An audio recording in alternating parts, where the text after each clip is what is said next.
Thank you very much, Scott. And hi, everybody. Thank you for making time this afternoon. I'm going to dive into my favorite topic. And it's also one right at the heart of the Doerr School. You know, how to go about driving transformation. We've all got our favorite topics. We're all working in different networks and teams, and we all have kind of different pathways for influence and impact. And we're trying to figure out how to up our games, I think. And we have this amazing opportunity together to do so. So how can we up the game in transformation? And in this case, I'll just compare to climate change. It's amazing to see, and it's quite heartening, though there's still many terrifying aspects of climate change and the likely path ahead. But it's amazing to see how many institutions have gotten it on climate change and how many leaders one can talk to and hear, yeah, I get it. I get climate change. My organization gets climate change, and we're going to do X, Y, and Z about climate change. But then they'll say, you know, I really don't get biodiversity. My organization doesn't get biodiversity, and my organization right now is doing nothing on biodiversity. And that's beginning to change in a really heartening way. And what I'd like to do is just convey a little bit about the arc of an effort that I've been one little part of over nearly 20 years, called the Natural Capital Project. And the idea at the beginning was to shine a light on the many interdependencies of people with nature, and especially to look at these through an economic lens, hence the term, you know, natural capital, to kind of confront some of the engines of destruction and ways of thinking and just kind of deeply embedded cost-benefit frameworks and other such things. Confront those head on with some real contrasting data and approaches. And so far, it's actually been an amazing ride, incredibly successful so far, but there's a heck of a long way to go. And I'd like to share with you where we are and then hopefully get a lot of input from everybody afterward on what's ahead. So yeah, we're talking about Earth's lands, waters, and variety of life. And we're just going to dive in. Maybe I do need that other clicker. Just want to sort of set the stage. It's amazing to look back at the understanding of humanity's place in the biosphere through many different traditions. And one that stands out for me is just how much the world changed when Carl Linnaeus came along. And with his quite unique access to information during and after the voyages of discovery, and having an ability to travel around to different places and see what nature was where. A lot of it with similar and confusing names, had never really been organized. He was the first really to be able to lift up and take a global view, to advance a universal language, that one that we all had to struggle with in 6th grade, the taxonomy and systematic naming of things. But he did so much more than name us Homo sapiens and that kind of thing. He really developed a system for interrelating all the different elements of life. And that system, it's used all over the world, and it underpins everything from the COVID vaccines to anything else we can think about in the life sciences. It's still the system that we operate with. And what many people and institutions are trying to do now, from community levels on up to global institutions, is to revolutionize the way we think about the values of nature. And similarly, we want to take a global view. We're so interdependent globally. We need that global view. We need a universal language. We need a system that interrelates all of these benefits of nature to people that we experience over great distances, especially all of us benefiting from the Amazon, for example, still being relatively intact and functioning as part of the biosphere. And we need a system that is usable and used all over the world. So moving toward that, I'll just also remind us of how much Stanford has played a role in advancing along these lines. And one of the greatest heroes was Ken Arrow, who passed away just a short time ago, but a real leader in economics who devoted himself to many different public causes, and in the latter part of his life worked really influentially in bringing the interdisciplinary communities together that had been at war to start on that mission. We also had some pioneering places that, without knowing much of what was going on in academia, like in this case, it's Alvaro Umana in Costa Rica, who played a huge role in setting up the first nationwide payment system, recognizing the values of forest standing as opposed to, cut down for timber and such. And that one lives on today, that system. Similarly, around that time, New York City, 10 million people living in the city, drinking beautifully safe drinking water, coming from upstream areas that were not nearly as sort of fortunate or privileged in many ways as the people living down in the city. And water quality really started to decline. The city made a historic deal, thanks to some pioneering people, to invest in the natural sort of water purification system, the forests up in the Catskills, Delaware watershed. So another famous example that also continues today. And the biggest of all actually was in China, back after the 1998 flooding. Still, I think the biggest flood ever in recorded history, with massive impacts on people's lives and livelihoods, revealed that it was upstream deforestation as the primary cause. And they started investing in the biggest payment for ecosystem services scheme in the world, 120 million households receiving this payment to change their practices and secure more forest, stop the deforestation, and secure all these downstream people from flooding. So there was a worry, though, after these examples. All of them continue, but not much else was really bubbling up at that scale. And it seemed as though the movement might stall out. And building on a lot of other efforts, we formed the Natural Capital Project. I was one of a couple of other co-founders, good colleagues in the Nature Conservancy and World Wildlife Fund back then.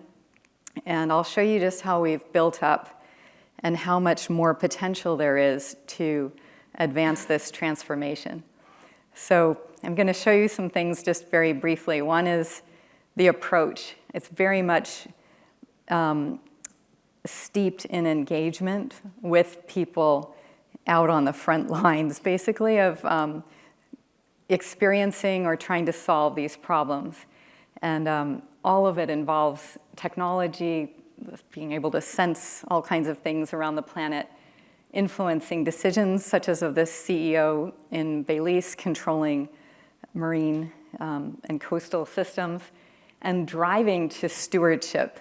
Unless we get somebody's hands actually in the soil or in the waters driving regeneration, we haven't really made the full impact that we need to make to achieve transformation. So with that, we've engaged a large number of intimate research partners and hundreds of others beyond these. The core partners include the Chinese Academy of Sciences, the Royal Swedish Academy of Sciences, and its sister institution, the Stockholm Resilience Center, and University of Minnesota. And then on the implementing side, we've got a huge list of partners with whom we've worked kind of in an arc of trying to be ever more strategic and ever more impactful in engaging in different areas as we advance the science and as different policy windows opened up. So communities, governments, civil society, the international financial institutions, a lot of corporations, and just nimble actors that we can find across sectors, and always trying to embed the science and the approaches into global institutions, especially of the UN, to help ensure that they're truly global and standardized. So the arc has involved hitting, in, as it sort of meant to be illustrated in these different photos, a lot of different sectors and types of problems. And I'll just dive into a few examples, ranging from water security through to how landscapes are managed, kind of our agricultural systems, urban systems, infrastructure in general. So just touching really briefly on some early engagements and then where we kind of got stuck, wondering whether you can help see a way to unstick things. We've worked with a bunch of companies, such as with Dow Chemical early on with the Nature Conservancy. They were wondering initially, whether to keep these marshes that you see, or whether in this plant that they have in Freeport, they're biggest in the US with 50% of their product being shipped from there, and one of their very largest actually worldwide, wondering whether they could expand over the marshes. And they ended up deciding with our analysis that the marshes actually were crucial to protect them from the expected frequency and severity of hurricanes. And then they went all out. They loved that engagement, and they implemented this sort of approach in water purification, air quality, and a lot of other operations. But it was really hard to see how to scale across the industry. Another case with Unilever, same thing. We did some really neat work with them. One effort involved developing a new life cycle analysis that was spatially explicit and accounted for biodiversity, water, and carbon in looking initially at bioplastics versus petroleum-based plastics for packaging. And also looking at different feedstocks, sugarcane in Brazil versus maize in the US. And they loved that, shifted to the bioplastics, looking at all these trade-offs and stuff, and they took up the approach and applied it in a bunch of other ways. But again, we didn't have an easy way to scale this, so we've kind of stopped there, plus the leadership changed. Here's a thing that is scaling some. We've put all that sort of science into, actually this was a big leap forward, into a global modeling platform that at fine scales lets us estimate anywhere in the world with globally accessible data and our freely available software, how much, for example, we can expect in the future by 2050 people to be suffering from water pollution, from coastal climate risk, or from lost crop production because of decline and collapse of insect pollinators. So that's been taken up and is the core of the modeling for the IPCC for biodiversity called IPBES. And we've kept advancing this platform with global environmental data, ever more economic and social data, and ever more science coming from all the research partners, and many other. We've had maybe 200 engagements like the ones I just showed you. And it's now something that underpins a lot of the potential to scale. We've operated in about 70 countries directly, and most countries have taken up the software and modeling one way or another on their own and through our partners in a bunch of different contexts. And I'll just show you a couple that have gone to scale. One is through water security, working with the Nature Conservancy again and other partners, figuring out where and what activities in the vast reaches of upper watersheds that can span hundreds of thousands of square kilometers, where would you actually want someone's hands to be nurturing and stewarding nature to help improve water supply, reduce flood risk, and that kind of thing, and at the same time improve livelihood security. So this has been scaled by development banks, especially the Inter-American Development Bank, with standardized goals, financing, values I mentioned, because the inclusive development part of this is right at the heart. So it's growing and spreading across Latin America, as well as Africa and Asia. And we're working now more in the private sector in hydropower, trying to implement the same approaches. But again, so it is scaling, and maybe as fast as these things can scale, but there's a question, can we go a lot faster? Similarly with coastal climate resilience, we all know about the impacts, and we've got some fabulous cases. One through Belize, initially developed partly with the World Wildlife Fund, that involved planning and investing in coastal restoration of coral reefs, of seagrass beds, of mangroves to protect people and property across the country. And it involved many ministries and sectors, from the offshore oil and gas development that continues, offshore global shipping, a lot of tourism and tourism activities, a lot of onshore infrastructure, and more inland agriculture, water, and so on. So it was quite a heroic effort over many years, but that template has really shaped the Inter-American Development Bank and their plan now to replicate it across all of their coastal countries in the Caribbean and Latin America. Another example that's starting to go to scale, we've just recently gotten the science and software together to start working with leaders in cities and in urbanization.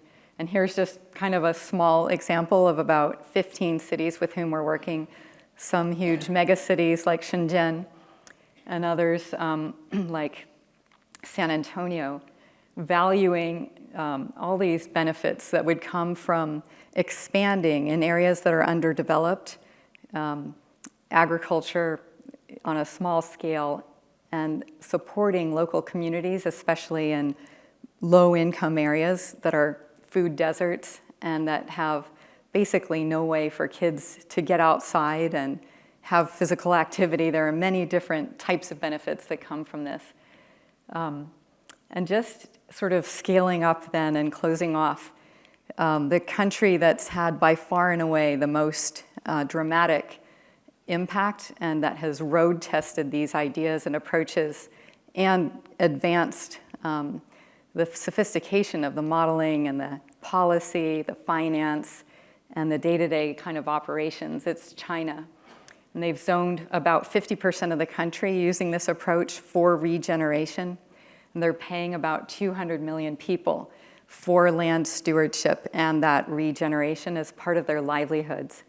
And it's led to, across this arc, and a lot of work going back about 10 years, an approach to try to integrate it at all levels. And that is to situate alongside GDP in decision-making, this new integrated metric called gross ecosystem product, structured just as GDP is in terms of all these benefits to people, listing them out, their quantity by a meaningful measure of their value. And this is now approved by the UN since 2021 and is completely in line with the UN system of national accounts. It's been taken up in China officially across the country in 2022.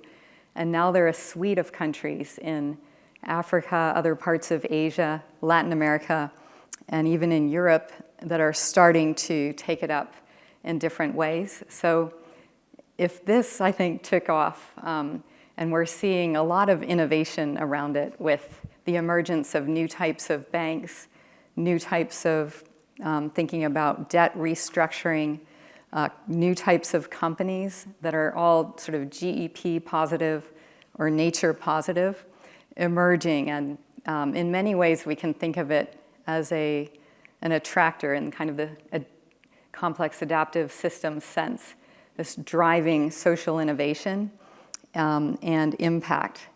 So I'll come to a close basically with that, saying that there's a lot ahead of us. We've trained about 20,000 people in using the approach at both technical and executive levels. We've engaged, with partners in the development banks who have now committed to advancing this throughout their policy and operations to 2025. And we have invitations to go a lot farther than we're presently really geared up to do with the Global Environment Facility and other just suites of countries that would like to jump on board. So the answer to the question posed at the beginning about what to do on the nature positive front is starting to really crystallize. The values behind it involving inclusive and green pathways to development. And it's a matter really of seizing it in the most strategic and impactful way that we can. And thank you very much for all you've done to participate in this and for listening.